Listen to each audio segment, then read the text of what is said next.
target date set so that it will actually pretty much do it for you, where it decreases your investment risk. Right.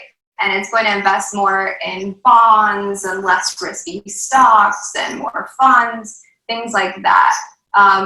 But also there are other ways. If you feel like, I've always felt like if you're in the market, once you put the money in the market, it's in the market, and don't touch it and don't think about it. And the money that you put in those investments, it's just ride. You just let it ride, and you exactly. Don't think of it as like, this is money that I'm using every day.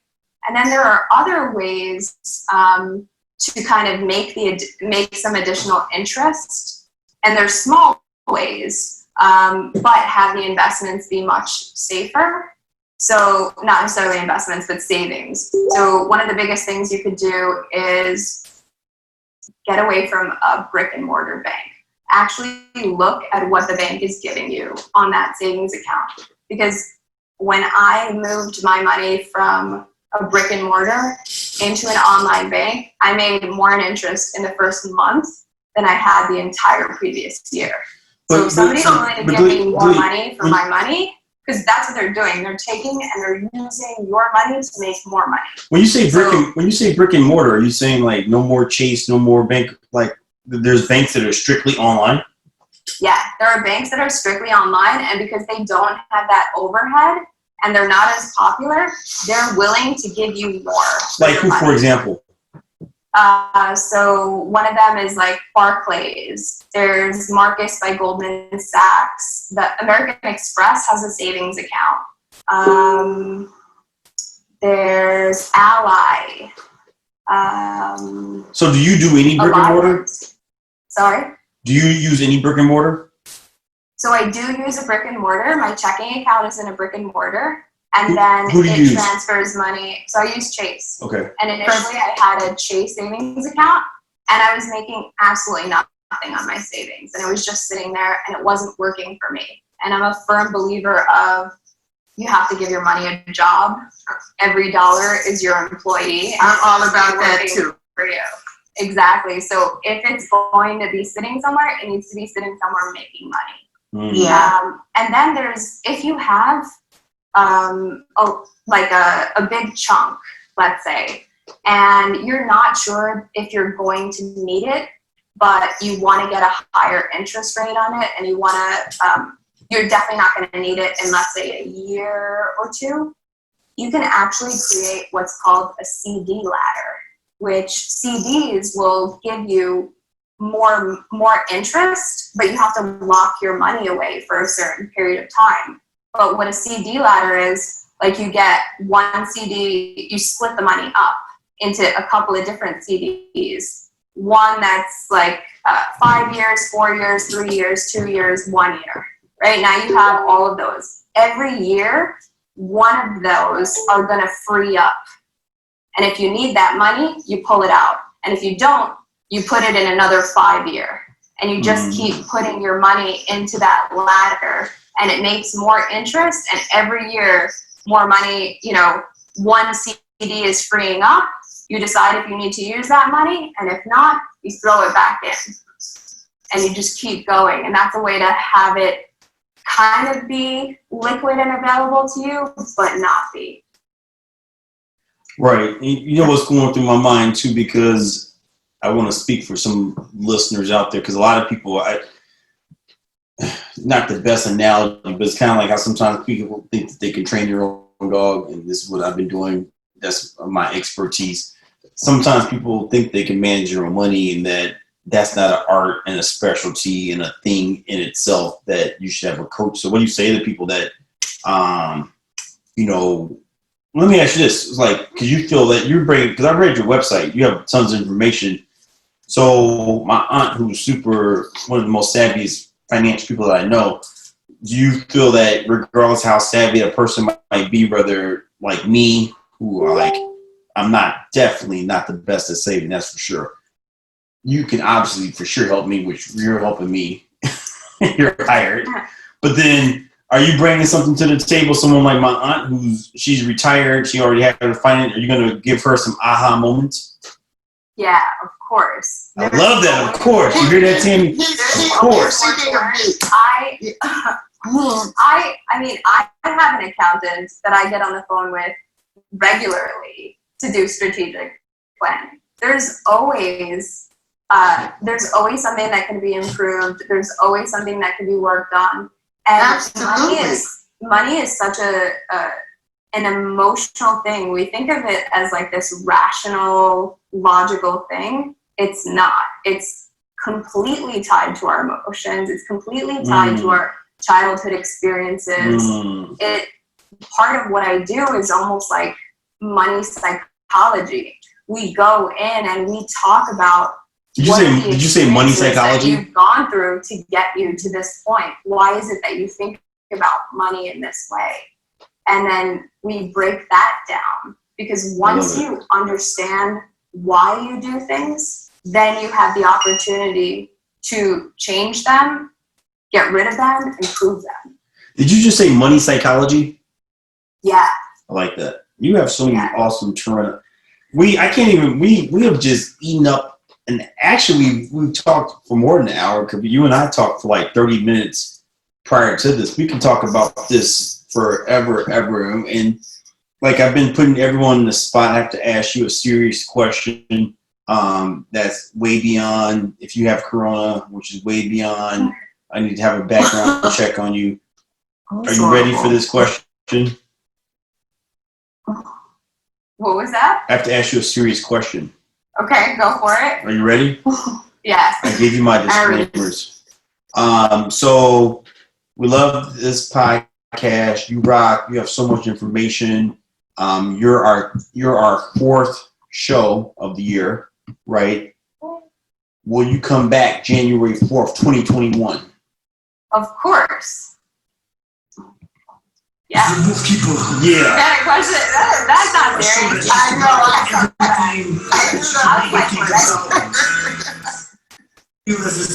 Hey, you rocked. I mean, what a great. Okay, before you close out, Toriano, I have one more question for Galit. Is that how you pronounce it, Galit? Galit, yes. Yeah. Yes, you've been very informative.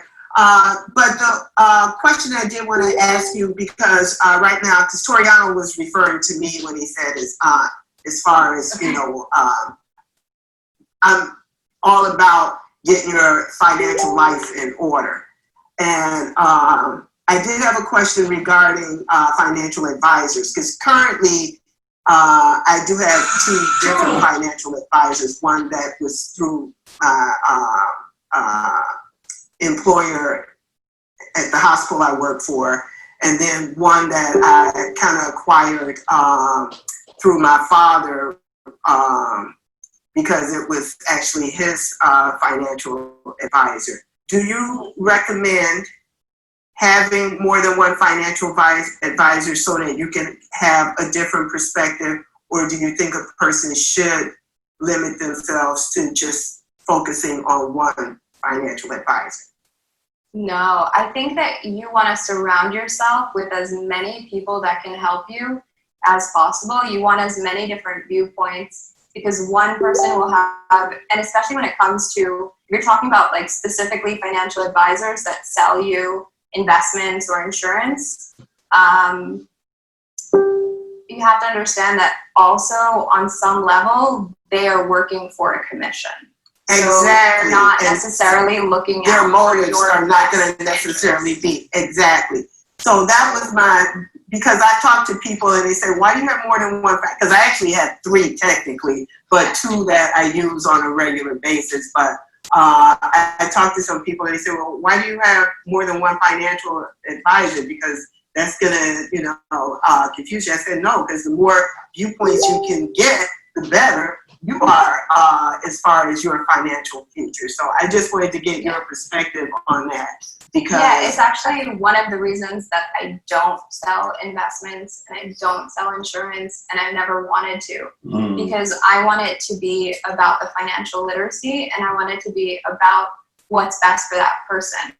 my goal is to teach people how to evaluate opportunities for themselves and not have to depend. Yes, get a financial advisor, but don't depend on them to understand it. Don't depend only on them to choose it for you. You want to know what you're getting into, because when you don't, that's when you could be taken advantage of. That's when these like scams, schemes happen. You want to be able to evaluate it yourself and understand it, even if you're not doing it yourself. But then that's a whole big education in itself, because a lot of people, honestly, they don't understand. I mean, some people, I hear people that they never look inside of their, like, I check my account every morning. It's the first thing I email, I check my account. So I'm like well, when you say you check your account, are you talking about like your savings and checking, or are you talking about your other investments like? No, I'm just talking about savings and checking, because I mean, just recently, a thing that's been happening is a lot of scams and people taking money out of people's accounts. So I mean, well, absolutely, everyone should check their savings and checking, because you don't know if someone is taken from your account without you knowing. But as far as your investments, I don't believe in checking that monthly, because a lot of times that tempts you to want to move stocks or change your investment strategy, because you get nervous when you see that you're losing money. So and particularly now, I don't even, because I know I'm not going to do anything about it. I'm not going to panic and say, okay, I'm going to cash out, or I'm going to, change my investment strategy. So as far as investments, I don't think that a person should be looking at that on a regular basis. But as far as your checking and savings account, because that's not going to hurt you anyway, unless you don't check it, because if someone is hacked into your account and you haven't checked your checking account statement in months, then when you go to the bank and say, someone's been taking my money, and they're like, well, why are you just not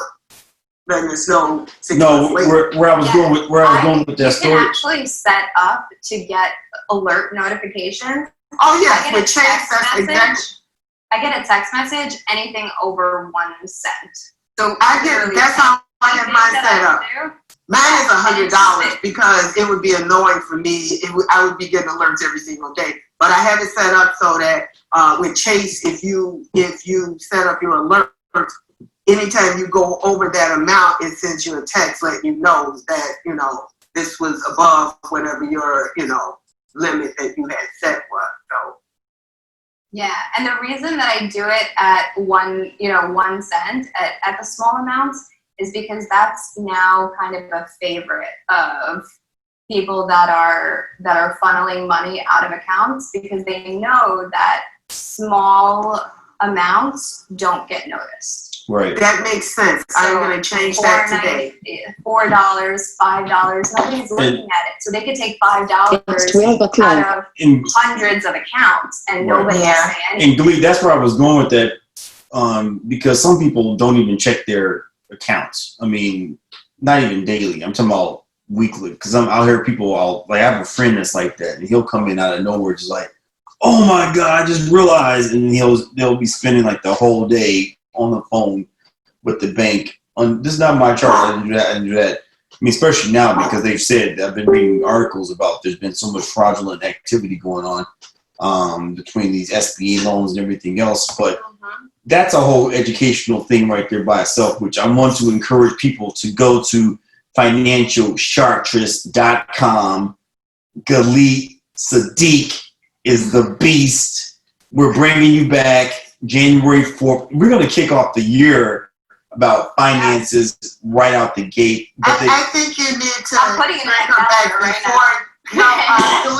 Galit, before he schedules you for January, I think it needs to be for the end of the year, so that people can start the new year out right with their finances, because that's always a lot of people's goals, but they never follow through with it.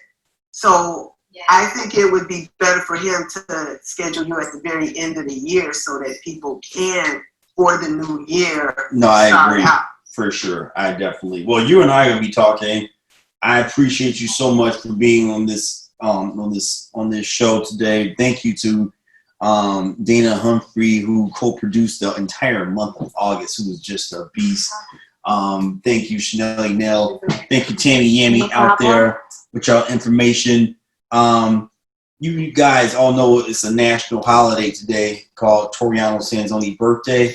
So I will be sending my Zelle account over to everyone so they can contribute. And then Galit, you will be in charge of all Zelle deposits, helping me with my financial, because Toriano lives do matter.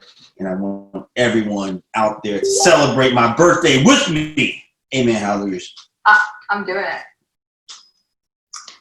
Okay, well, thank you so much for all the information you provided. I thank everybody. All right. I'll see you all tomorrow, 11 a.m. Central Standard Time. Another amazing special guest, Galit Tsadik. Go out there and do some surfing today. Play with some sharks for us. And we'll see you all tomorrow. And remember, there's only one alpha dog, and that's you. Open your hearts and relax and go on this journey with me. Bye. Bye, guys. Peace and love.